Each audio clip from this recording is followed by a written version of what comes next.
banyak banget nasib guru-guru kita tuh Nah, yang betul. honorer terutama ya, Iya. belum dibayar lah gajinya, berbulan-bulan. Itu gue mikir orang yang bertanggung jawab buat ngegaji guru-guru yang tertindas itu hatinya di mana ya? Gue dulu pernah digampar sama guru. Ya, sama, gue juga pernah. Alhamdulillah ini ada bentuk perhatian pemerintah terhadap guru-guru honorer yang sudah lama, tapi udah puluhan tahun belum diangkat-angkat. Betul. Hai, halo bro. Bro, udah langsung aja lo bro. Udah langsung gue aja. lagi siap-siap ini. Udah lama ini kita. Ah, lama apanya?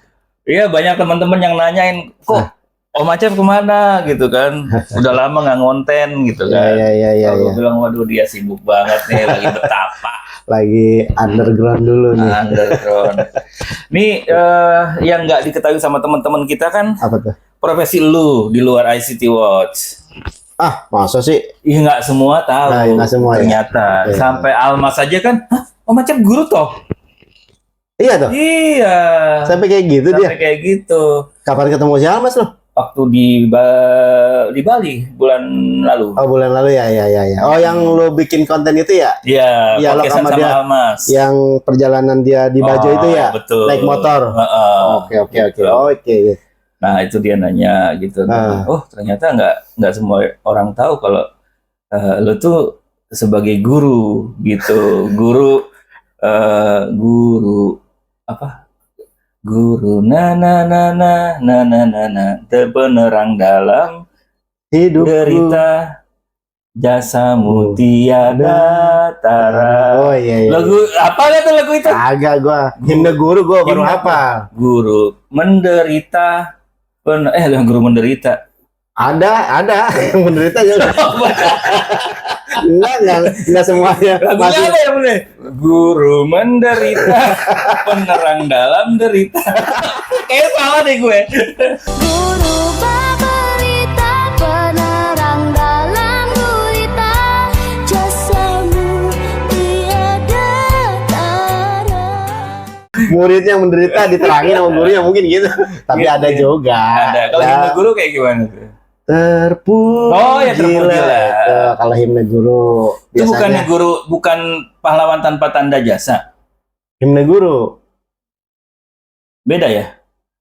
Pahlawan tanpa tanda jasa. itu sebutan. Oh, sebutan. Gitu. Bahwa guru itu pahlawan tanpa tanda, bukan tanda tanpa jasa, bukan tanpa tanda jasa. Nah, ini Tanda jasa. iya, tanpa tanda jasa. Iya. Bukan dia tanpa jasa. Iya, tanda jasa. Jadi jasanya nggak ada tandanya. Nggak ada. Makanya sering dilupain. Nah. Bener. Iya, nggak ada tandanya. Gitu. Nggak ada Kalau kita jalan nih ke satu tempat, Betul. rumahnya Acep di mana? Oh, itu tandanya ada pohon nangka. Oh, pohon nangka. Berarti Betul. dekat rumah Acep. Ini, wih, lu berjasa gitu. Iya, nggak ada tandanya. Buktinya apa? Tandanya apa? Tandanya nggak ada. Nah, makanya bener juga Pak Patah itu bilang guru itu pahlawan tanpa tanda jasa. Kenapa? Ya bisa dibilang apa ya? Ketika gini, ada siswa, gitu kan? Ada siswa yang berhasil apa? Iya. Kan gitu kan? Iya. Bilang, wah anaknya siapa tuh? Iya. Kan gitu? Iya. Oh anaknya si ini. Oh iya. Tapi jarang. Gurunya siapa tuh? Oh iya benar. Kecuali Dari orang tuanya SD. guru. Kecuali orang tuanya guru Yang mungkin. Ini guru Sabeni. Anaknya siapa tuh? Guru Sabeni. Guru Sabeni. Gitu. Nah itu emang sebutan di masyarakat. Atau gitu di ya. masyarakat Betawi begitu. Gitu. Kelihatan oh ya guru. Si guru tuh. Oh si guru gitu. Enaknya di Sunda. Gimana? Nggak tua-tua. Nggak tua-tua. Kang guru katanya. Kang guru, kakang mulu gitu ya. Akang. Gitu. Kang guru. Nah itu jadi mungkin di situ juga disebut pahlawan tanpa tanda jasa tidak terlihat ketika ada suatu anak sukses misalkan pasti yang anaknya siapa tuh? Anaknya kongsian. Anaknya Bang Duloh, wah misalkan. Nah, tapi nggak ditanya. Anaknya Pok Yeti. Iya, tapi kan nggak pernah. Itu yang ngajar siapa? Gurunya siapa? Iya benar, gurunya siapa? Gitu. Tapi sedikit banget tanda itu, misalkan ketika seorang pemimpin viral gitu ya. Viral ya kan gitu kan. Viral.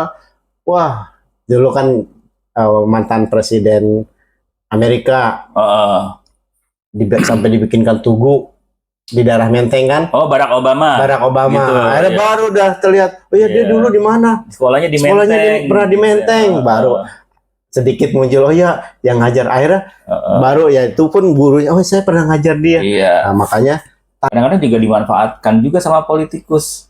Gitu, biar kelihatan bahwa dia tuh tetap menghargai gurunya. Padahal tidak lupa momen itu doang. Momen itu doang, kesini mah belum tentu ya. Tidak semuanya tapi ada ya. Gitu. Benar juga. Iya, gitu. Guru-guru itu kan sebenarnya ya tanpa guru ya kita mau jadi apa gitu. Walaupun ada guru yang zaman dulu, lo pernah nggak ada guru yang strength? Ada guru yang ditakutin kalau lo sekolah, kalau dia ngajar ketemu dengan dia tuh aduh takut akhirnya bolos, ada nggak? Masih ada, gitu ya? Sampai saat ini mungkin masih terhadap beberapa siswa itu menjadi sebuah apa ya, momok lah bisa, terutama yang berlabel dengan guru-guru mapel yang untuk mapel-mapel eksak, matematika, IPA, dan kayak gitu, kimia. Gitu. Nah, tapi ini seiring perkembangannya zaman, perkembangan waktu. Dalam pembelajaran di sekolah-sekolah khususnya yang diterapkan dari pemerintah khususnya ke Kementerian Pendidikan Nasional, bagaimana guru-guru itu bisa menciptakan suasana pembelajaran yang nyaman sehingga itu bisa mereduksi ya bisa dikatakan apa ya tadi ya, tidak stigma, ada lagi ya kekerasan di dalam kelas. Betul. Tidak ada lagi momok yang tadi. Guru ini eksak, misalkan matematika eksak itu menakutkan. Momok bagi siswa. Jangankan untuk belajar, ketemu gurunya aja takut kan gitu. Betul. Nah, itu sudah mulai mereduksi itu. Gitu ya. Padahal dengan pembelajaran yang menyenangkan. Kalau menurut gua sih ya, menurut gua ya ini memang disadarinya setelah nggak sekolah di sekolah itu lagi, ketika kita reuni gitu. Ketika lo reuni SD, lo reuni SMP. Ini teman-teman kita yang duduk di belakang semua nih. Kalau selama sekolahan kan duduknya di belakang tuh berarti orangnya rata-rata troublemaker. Iya, gitu. betul. Itu kita malah yang kita sering kenang adalah guru yang strength itu. Iya. Guru yang momok itu tadi. Killer istilahnya. Betul, guru killer. Dan kita akhirnya merasa, gila ya kalau si Pak Juaid nggak killer gitu, killer sama kita nggak jadi kayak gini kali ya. Betul. Pada akhirnya kita menyadari bahwa killernya guru itu sebenarnya ngedidik kita. Betul. Cuma memang gayanya, karakternya itu, cara mengajar. Padahal dia sayang sama kita. Sayang. Gitu. Lu digampar, gue dulu pernah digampar sama guru. Ya sama, gue juga pernah. Karena dia sayang sama kita, cuma saat itu kan kita nggak sadar ya. Dan untungnya kita nggak hidup di zaman sekarang. Kalau hidup di zaman sekarang tuh guru yang gampar gua viral. Polisi tuh. Betul. Nah, kayak gitu. Ini juga kejadian, gua alamin. Tadi yang lu ceritakan seperti itu, bahwa gue juga pernah ditampar dan pernah. Ketika gue menjadi guru juga menampar. Lu pernah menampar juga? Pernah. Itu mungkin, tapi gue selama gue jadi guru, gue meminimalisir itu. Jangankan untuk menampar, marah pun, gue meminimalisir itu. Kenapa? Gue merasa bukan karena efek untuk ke siswanya, tapi gue ke diri gue sendiri sebetulnya.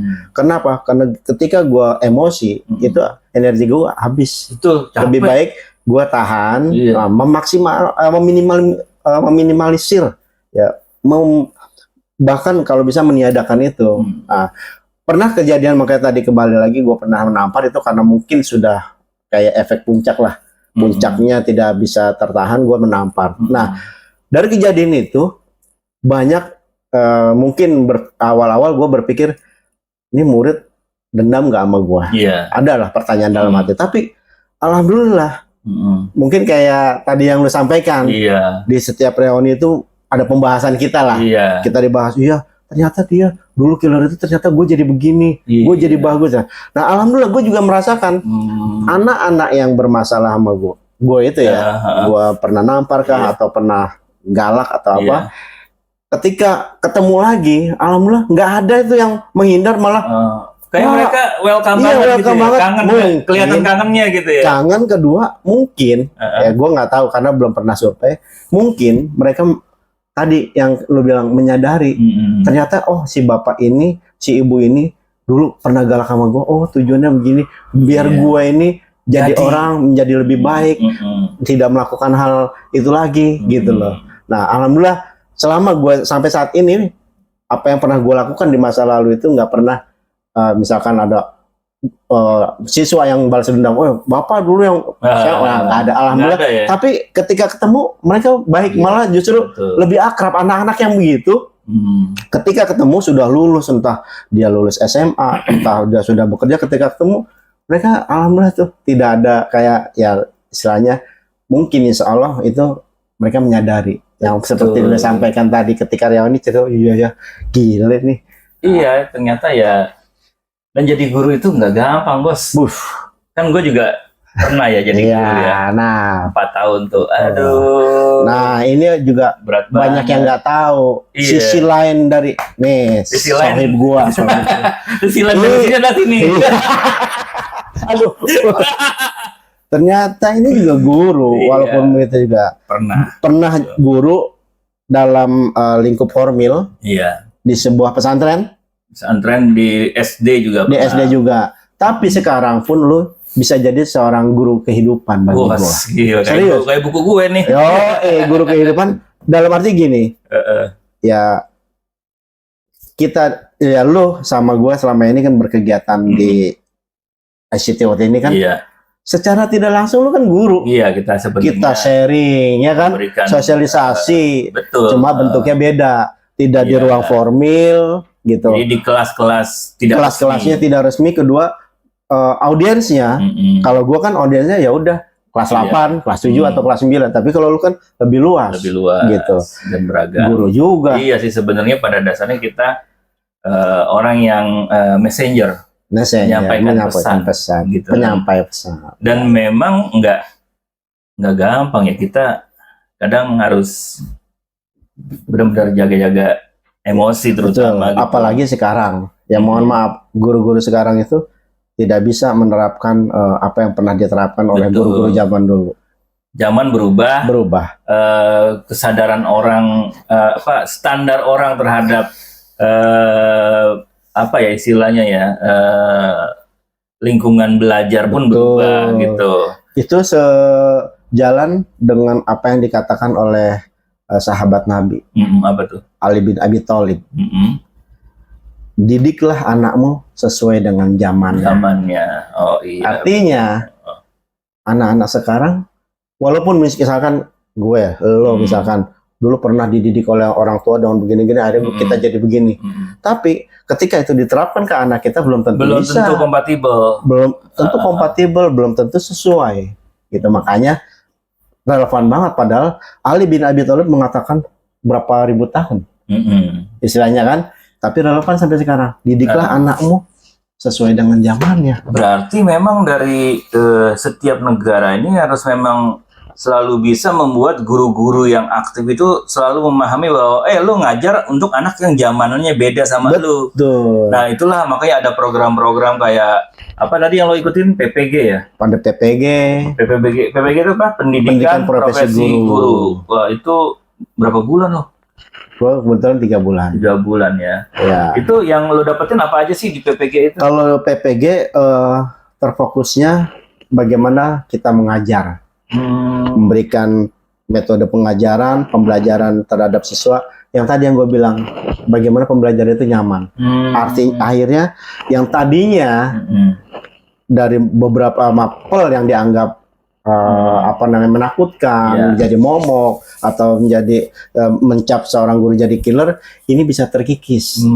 Karena menciptakan kenyamanan. Betul, menciptakan kenyamanan dalam pembelajaran. Intinya di situ kita di PPG ini. Iya sih, gue ngelihat juga perkembangan kita sekarang di dunia pendidikan ya, kayaknya udah banyak hal-hal yang disadari, kayak bagaimana guru bisa menciptakan ruang belajar mengajar yang nyaman pertama. kedua yang aman dari apa? Dari yang namanya nggak ada lagi ya yang namanya bully di situ, pelecehan seksual ya dari guru terhadap murid rata-rata itu juga suka ada itu di beberapa itu. Terus gue lihat sekarang kayak masyarakat itu udah sadar tentang ini, tentang bagaimana suasana kelas yang aman dan nyaman buat anak-anak. Makanya banyak sekali pemerintah menggelontorkan program-program. Mungkin sebagai info nih, ada yang sekarang ini ada SRA, Sekolah Ramah Anak. Oh ya, Sekolah Ramah Anak. Ya, itu salah satunya ngeling bagaimana pembelajaran di kelas itu ya guru harus senyaman mungkin, menarik gitu. Makanya dalam program pembelajaran itu ada tiga kegiatan. Pertama kegiatan pendahuluan, kedua kegiatan intinya, ketiga kegiatan penutup. Nah, disinilah salah satunya di kegiatan pendahuluan selain kita berinteraksi dengan siswa, ya salam, berdoa dan sebagainya, itu bisa dimasukkan salah satunya ice breaking. Oh, jadi makan es krim bareng-bareng. Ice breaking. Ice breaking. Ya, ice breaking. Bukannya dihancurin esnya. Ya, itu salah satu biar suasananya happy. Gitu sebelum memasuki pembelajaran anak-anak di ice breaking. Gue zaman dulu waktu gue ngajar tahun 2001 ya. Wush, ya. Itu gue setiap ke kelas bawa gitar. Nah, sebetulnya cuma lu dulu nggak tahu kalau itu ice breaking. Gitu. Ya, karena gue pengen suasana kelas gue kita nyanyi dulu, habis nyanyi baru belajar. Nah, gitu. Itu bentuknya bebas ice breaking itu. Manfaatnya atau salah satu tujuannya adalah anak-anak itu tidak untuk menghadapi pembelajaran itu tidak langsung takut atau apa, tapi dia sudah rileks duluan.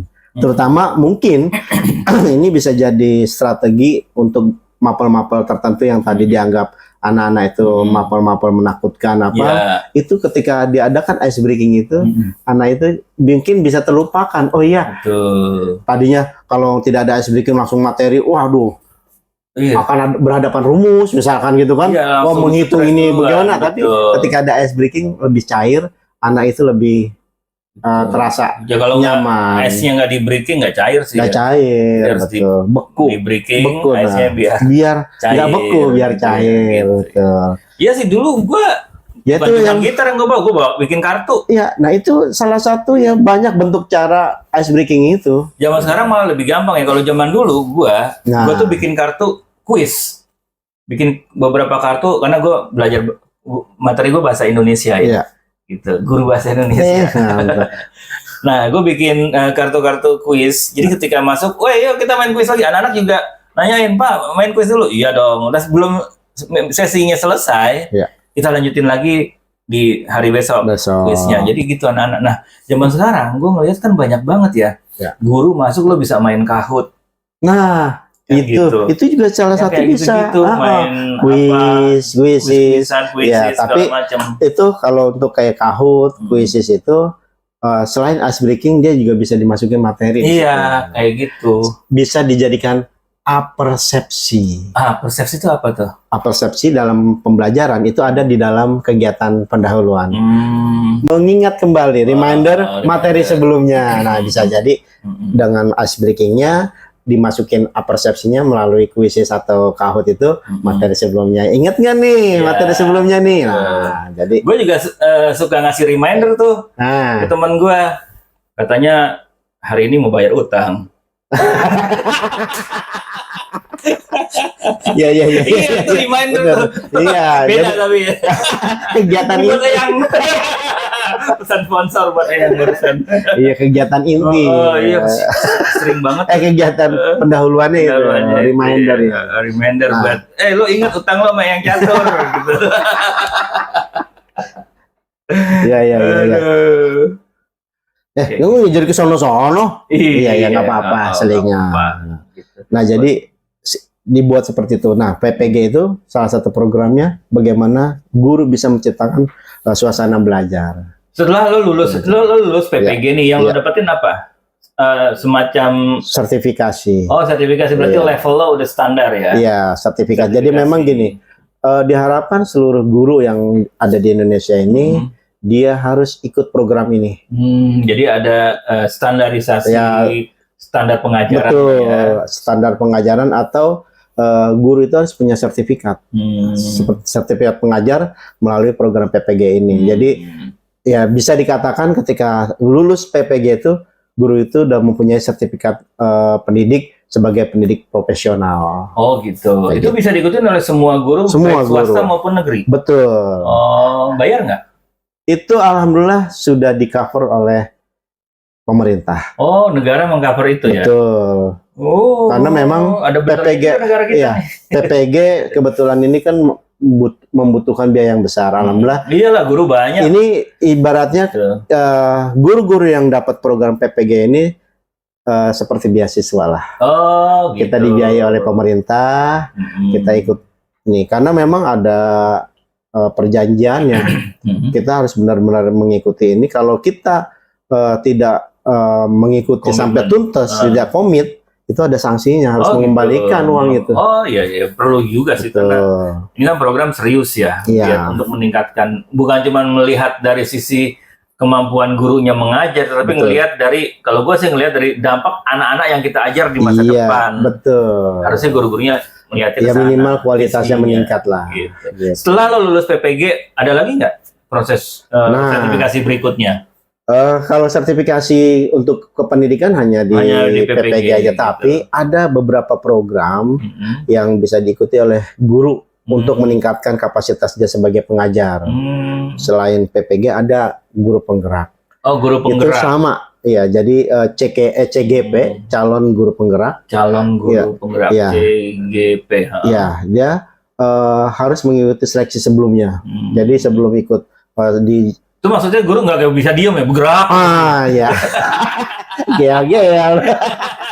Ya, tapi benar juga memang gitu ya. Dengan istilah guru penggerak ini, guru ini harus aktif. Minimal dia bisa menjadi penggerak buat temennya di lingkungan sendiri. Oh, jadi dia selain itu juga mungkin jadi kayak fasilitator di mana-mana. Betul, gitu ya.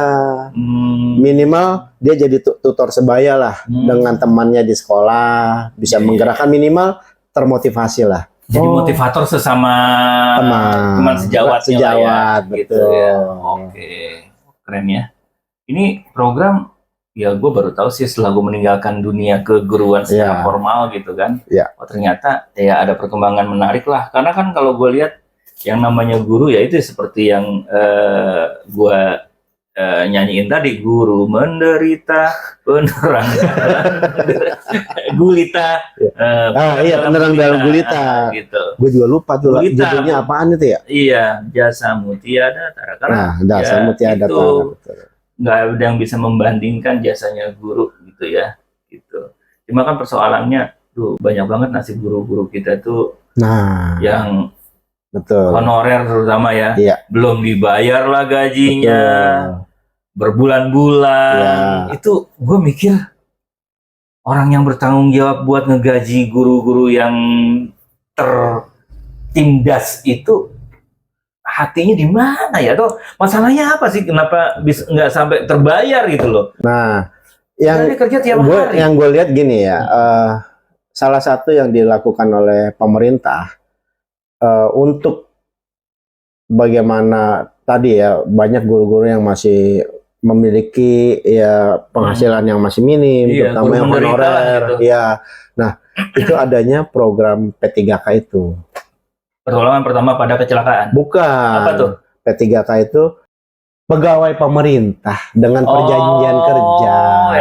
Yang sempat ramai itu untuk mengganti istilah guru honor. Bukan mengganti, jadi diubah statusnya dari guru honor.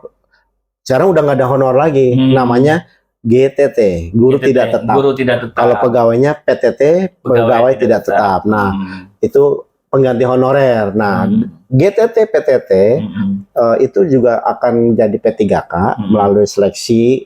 Gitu. Saat ini belum ada PTT-nya, hanya GTT aja. GTT bisa diikuti oleh guru negeri yang menghonori negeri ataupun swasta. Nah, ini memang yang gue lihat salah satu bentuk